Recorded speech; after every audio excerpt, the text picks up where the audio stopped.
दोस्तों, मैं ये दोबारा से रिकॉर्ड कर रहा हूँ। आज जब मैं इतिहास के पन्नों को पलट रहा था अंग को खोजने के लिए, तो यह वीडियो बनाते बनाते मेरी आंख भर आई कि इतना गौरवशाली इतिहास है हम लोगों का, पूरे अंग का इतना गौरवशाली इतिहास है। और आज कुछ मैथिल हमारे अंग के अस्तित्व पर खड़ा करते हैं, हमें ज़बरदस्ती मिथिला में मिलाना चाहते हैं। मुझे आज बहुत ख़राब लगा, बहुत दिल से ख़राब लगा। यहाँ तक कि अगर मैं अपने आप को कंट्रोल कर लिया हूँ, लेकिन इतना गौरवशाली इतिहास और इतने लंबे समय का इतिहास, जिसके सामने मिथिला के इतिहास की कोई औकात नहीं है, कुछ नहीं है। आज वो कहते हैं कि अंग मिथिला है, अंगिका भाषा कोई, अंगिका की कोई भाषा नहीं। मुझे बहुत ख़राब लगा। मैं कुछ आप लोगों में से कुछ लोग सोचते होंगे ये कैसा बंदा सिर्फ गाली गलौज करता है, लेकिन दोस्तों, जब आप दिल से जब आप गुस्सा होते हैं ना, तो फिर आपके मुंह से गाली निकलती है। यही बात है दोस्तों, ये मैं दोबारा से रिकॉर्ड कर रहा हूँ। आप वीडियो को एंजॉय करें, वीडियो को देखें, यही कहना चाहता हूँ। जय अंग, जय भारत, जय हिंद, जय भागलपुर। दोस्तों नमस्कार। आपने टाइटल बिल्कुल सही पढ़ा है। मुझे ये पता नहीं था कि अंग का इतिहास इतने लंबे समय तक रहेगा, और अंग के इतिहास में एक क्रांति लेकर के मैं आया हूँ। आपको मैं बता दूँ कि ये आप अचंभित ना हो, मैं आपको फुल विश्लेषण के साथ बताऊँगा, पूरे डिटेल के साथ बताऊँगा। तो समय को ना गंवाते हुए मैं शुरू करता हूँ। तो आप सभी को पता होगा कि पहले हड़प्पा सिविलाइजेशन के बाद जब वैदिक एज आया, तो वैदिक एज के समय जब महाजनपद बने, तो उसमें अंग भी एक महाजनपद था, और जिसे बाद में मगध के राजा ने जीतकर मगध में मिलाया। फिर अंग मगध में आ गया। उसके बाद फिर जब नंद वंश बना, तो अंग नंद वंश में रहा। उसके बाद जब मौर्यों ने अटैक किया मगध पर और मगध के ऊपर अधिकार कर लिया, तो अंग फिर मौर्य के अंदर आ गया। और ऐसा नहीं है कि अंग सिर्फ मूक और अंग के लोग मूक दर्शक बनकर रहे, ऐसा नहीं है। तो आप ये देखें कि जिस समय सब महाजनपद बने, उसमें सबसे पहला और सबसे लास्ट तक सरवाइव करने वाला महाजनपद अंग है। मेरी यही खासियत है कि मैं जो भी बात करता हूँ वो बहुत ही डिटेल और बहुत ही फैक्ट के साथ बात करता हूँ, जिसको कोई तोड़ ना पाए। आपको मैं बता दूं कि अंग सबसे पहला महाजनपद बना, सबसे पहला महाजनपद अंग बना। ऐसे तो यूं तो सारे महाजनपद बने, लेकिन मगध सबसे नवीन बना, मगध सबसे बाद में बना। मगध के पहले से वृज्जी थे, अंग सबसे पहले था। अंग के पहले गंधर्व थे और कांधार थे। ये दो महाजनपद थे जो कि उत्तर पश्चिम भारत में थे। तो आज वो भारत का हिस्सा है नहीं। तो प्रैक्टिकली ये कहना बिल्कुल सही होगा कि पूरे भारत में सबसे पहला महाजनपद बनने वाला अंग था, और अंग ने कभी भी, अंग महाजनपद ने कभी भी किसी के ऊपर आक्रमण नहीं किया। अंग के ऊपर एक बार वत्स के द्वारा आक्रमण किया गया, कई बार हमने मगधियों का आक्रमण को झेला, लेकिन हमने सबको धूल चटाया। आपको मैं बता दूं कि जब 600 बीसी में, लगभग 600 बीसी में जब अंग बना, या फिर उससे भी पहले जब अंग बना,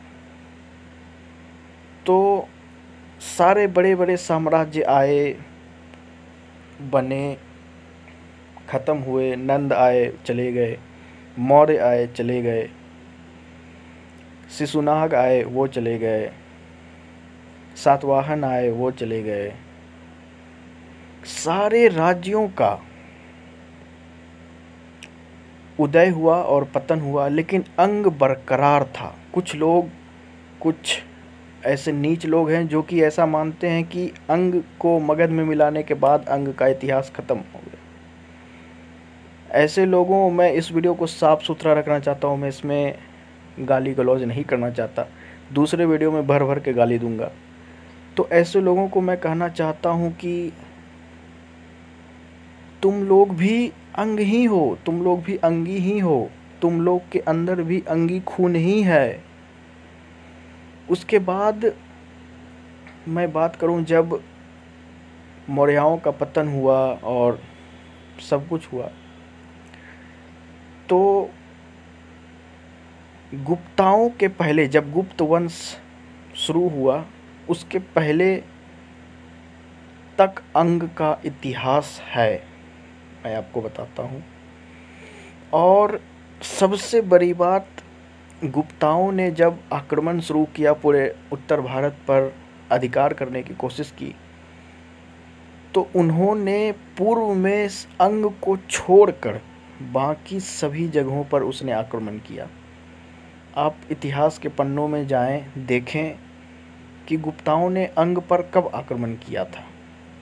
दरअसल जो मगध, जो क्षेत्र था पाटलिपुत्र के आसपास का, वहीं पर से गुप्ताओं ने अपना इन्वेजन शुरू किया।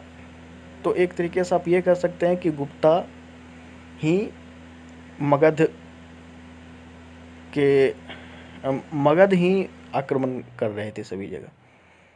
उसके बाद लगभग 400 बीसी, मतलब 400 एडी में, उधर तो बीसी था 600 बीसी, और इधर 400 एडी, तो करीब करीब 1000 साल या फिर 1000 से 1200 वर्ष तक अंग का इतिहास रहा है। और अंग का इतिहास उसके बाद भी रहा है, ऐसी बात नहीं कि अंग का इतिहास उसके बाद नहीं रहा है।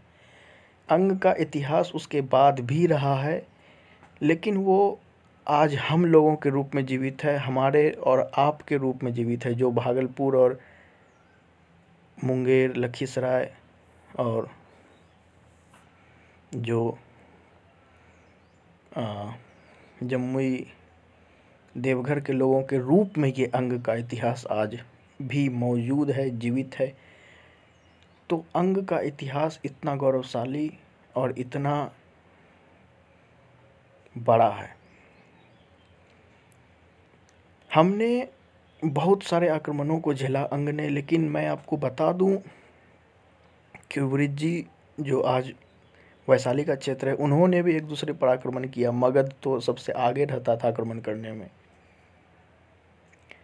मालाओं ने, कौशल ने, अवंतियों ने, सब ने एक दूसरे पर आक्रमण किया, लेकिन अंग ने आज तक किसी भी महाजनपद पर आक्रमण नहीं किया।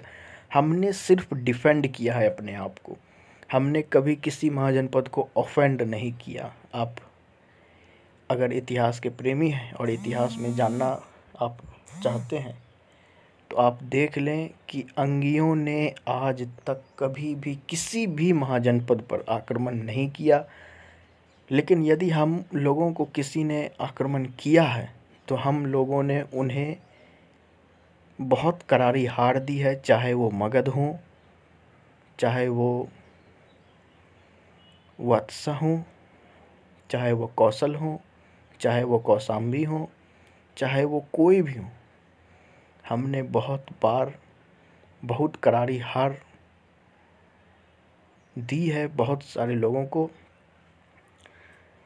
बिंबिसार के वक्त जब अंग को मिलाया गया मगध में, तो चंपा को